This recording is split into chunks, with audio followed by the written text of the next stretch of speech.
Name is Aisha Williams.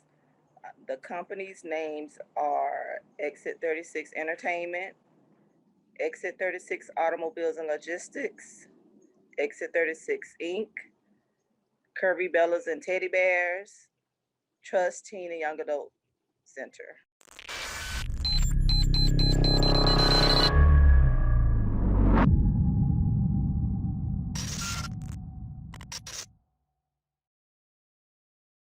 Hey, it's Kellen. And today on Diversified Game, man, it's the Meet Your Neighbor segment. I have an entrepreneur, serial entrepreneur here in South Florida, Aisha Williams. She's going to give us the game on how she created Exit 36 promotions, trucking, and has sprouted out to all type of different businesses in the South Florida area. How are you doing today, madame? I'm great. How about you? I am doing awesome. I'm awesome. I want to hear, though, all about how you started on your journey of entrepreneurship. And let's start with which company was first, and even more importantly, why did you create it? Okay, the first company was not Exit 36, I'm sorry, Trust Teen and Young Adult Center. And that was created for teens. Uh, I've worked in childcare for a large part of my life, about 16 years, at the same center in Pompano Beach, Florida. And working there, starting off as a assistant, working my way up to a teacher. Then uh, once I left, I was assistant director. Um, I saw that they had places for children, young children, up to the age of 13. The state would provide assistance and child care assistance for children up to 13 years old. Once they were 13, they could no longer come to the child care center, and that's a very impressionable age. Then they're like kind of thrown out to the streets to kind of fend for themselves. So I started Exit 36. I mean, I'm sorry, Trust Teen and Young Adult Center, uh, as a place like a mini vocational school. And I had different programs planned to to have them set up for the children to come after school, to work on different things if they were into singing, dancing, uh, cosmetology, um, different things, different ideas, and different things. I had set up and spoke to different people that could run those classes. Um, and I'm still, my goal is to still get that started, but as a nonprofit, a new nonprofit is hard. I found it hard to get funding. I don't know, how everyone else does, and I wasn't really into selling anything. I kind of gave things away from my pockets or whatever I could do or do out in the community. So that's where I first started. Okay, and off air, we'll talk about how you can find money, where to find money, have videos on that. We'll talk, and you can remind me to send you a link and we can talk about that. But with the trucking, let's get into the trucking because as I've told you, I still keep my CDL, keep all my licenses I have acquired throughout the years. And what made you get into, the transportation? Transportation. I it was funny because I never really thought about it until about 3 years ago. I was I had a friend that drove trucks, and I was like, it'd be nice. It wasn't like a dream or something I had to drive trucks, and he actually, it was like illegally had me driving trucks, doing different things in 53-inch trailer truck. So I was like, hey, and he always preached, well, if you ever want to do this, you don't have to worry about having somebody looking over your neck all the time. You kind of on your own, moving around. doing your own thing, just staying on schedule with your deliveries or whatever. And I was like, oh, okay, that's cool. So I was like, okay, well, let me add this just in case, get this license just in case. At the time, I was working at a drug treatment center. And right after I became licensed, um, they had the treatment center had a downgrade in employment. So they had to let people go. And I was a part of that let go. And I had that license to fall back on. So it made me do more research into trucking and get other friends that were drivers over the road, locally or whatever. And I saw the business side of it and the way that it could be profitable in having a trucking company. Or well, right now I'm starting it off as a recruitment company. And so you saw a need. Now, driving a 53 plus inch truck isn't just something you can pick up and do. What type of training did you do? How did you learn how to drive that truck, especially if it was manual? And talk about that journey, because you hear, oh, learn how to drive a truck in 2 weeks, and I'm like, you know what, everybody can do that. Some folks, it's going to take you a month to really understand it so you don't kill anybody. Right. Well, I one of my first vehicles was maybe 4 or 5 speed car, so I wasn't intimidated by the shifting. Um, the double clutching is, that's something that was different. Um, to learn to do that, and it was I guess the practice with my friend, it wasn't much, but just to get out there and get behind the wheel, take my time and learn how to do it. I actually was in school for like a 40-hour course, so I did get my license like in a couple weeks. Like I did the week of training in school, and then I tested for the board test or whatever, the state test, and that was that. And I passed it on the first try. So you got to be dedicated. I like blocked everything out while I was on that journey. I blocked like everything out. Um, Anything that wasn't about trucking, I blocked it out, except for the kids, of course. I had to take care of home, but anything outside of that, I would just focus. And the reason, folks, I wanted her to come on because, women in trucking, more and more women are getting into trucking. And when women do get into trucking, like many things, they excel. And so I wanted to come and say, there might be women drivers looking for opportunities. You have such a kind spirit, open and welcome spirit. I think, folks would be a blessed to be able to come under you no matter what business it is, because you're not going to, beat them down. And, you'll have more patience than probably most people, especially, folks who've been in the trucking for 30, 40 plus years. It's just so cut and dry. It's not warm. Is that intentional, or is that just who you are?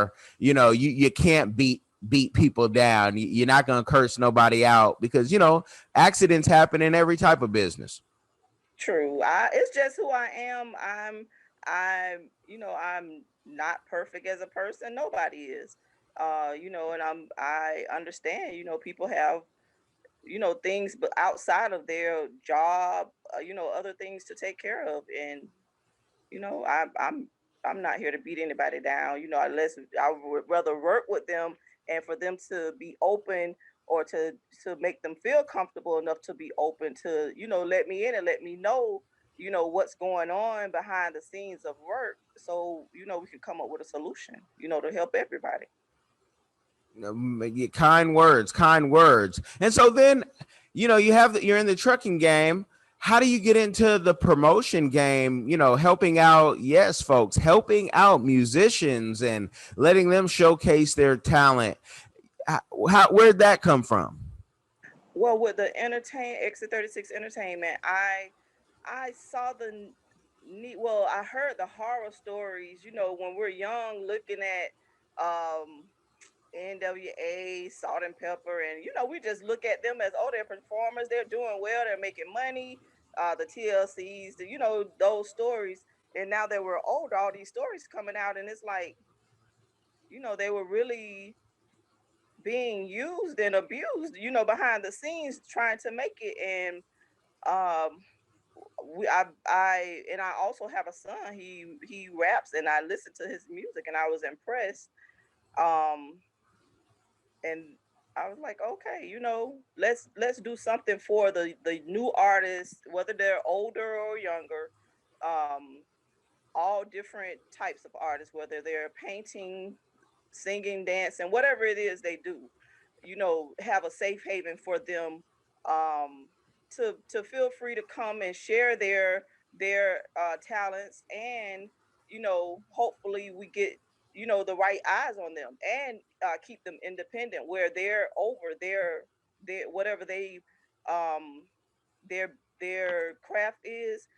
They have their own royalties, and keep their own stuff, so they don't have to go back and sell themselves, or under these strict contracts, um that some of these companies put on place on the artists.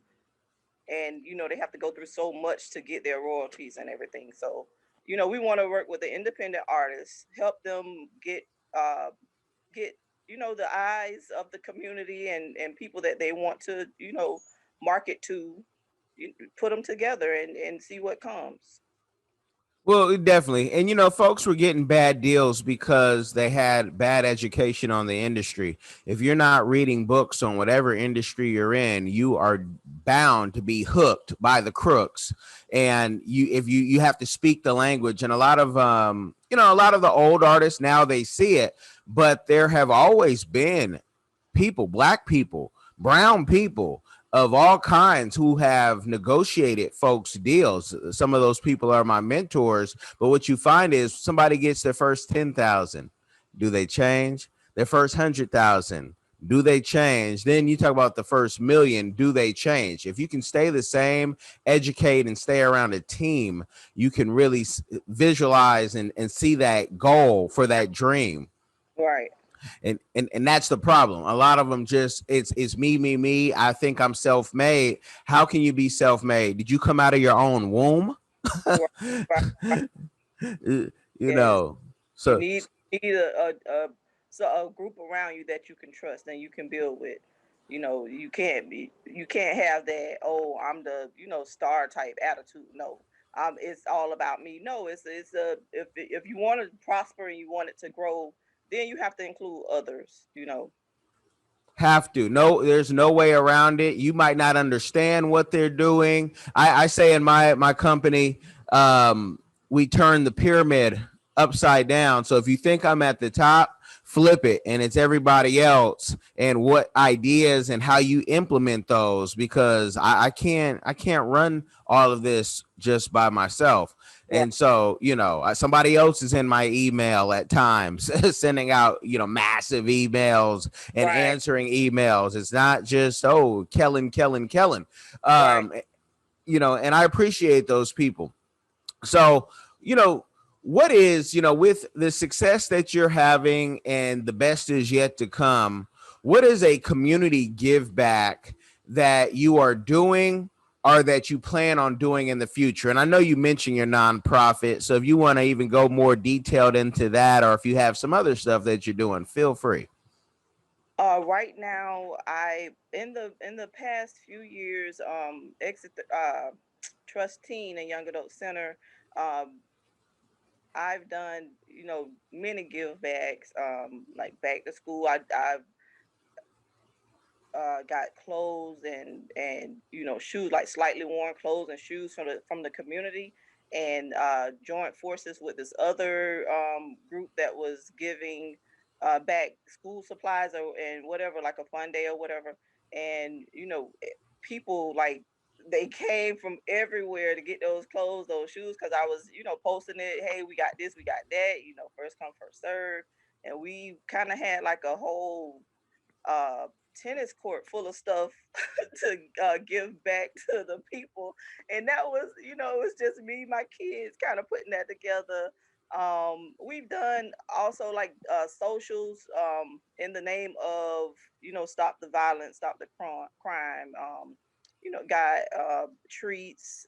One place we were, I just chose random uh, black owned businesses, small businesses to go and support, and I brought maybe 100 or so of their snacks to uh, invite people out, in the name of stopping violence in the neighborhood and the communities.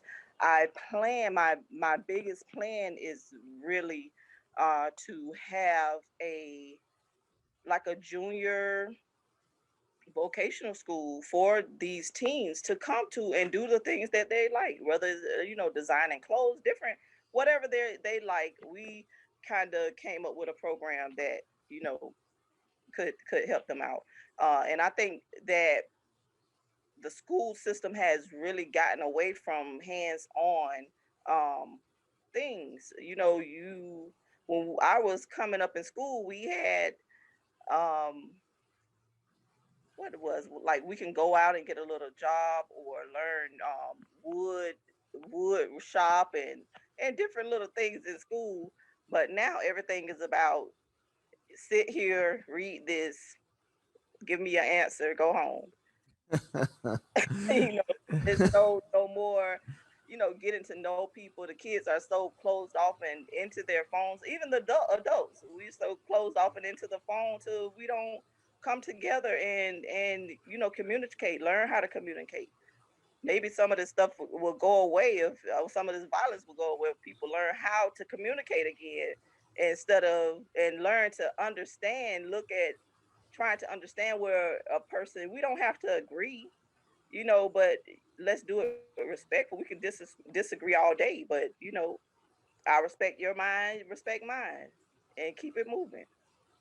That's real talk, and really you're talking about folks humbling themselves, and we know that folks aren't humble. Pride is, people are full of pride, even if they have nothing, don't have a pot to piss in, but they're too prideful to even just come under someone, because it's just sad. But I want right now, I want the audience to check in the description box, visit your links. She has so much going on that you can get some of this game. You can get hired. You can go showcase your talent. You might be in Alabama right now and say, you know what, let me go jump on this thing and rock some shows, and then also learn how to, how can I get into this other things? Maybe you want to work on a promotion team. I don't want to give the folks a game overload because I want them to act. And Aisha, I want to talk to you off air about how we're going to fund that nonprofit. So thank you for coming on. You have any last words for the people? No, I stay encouraged, guys. The sky's the limit. I'm a single mom with 6 children, so if I can do it, with the scuffles of raising children, thank God all of them are grown except for one now. But anybody can do it. Just keep your mind on your goals. Don't let anybody come in and take you off track. And if they do, take a woosah moment and just jump back on the train. Um, and I thank you, Kellen, for having me on. You're welcome. You guys been laced with the game. Make sure you like, share, subscribe. Be blessed.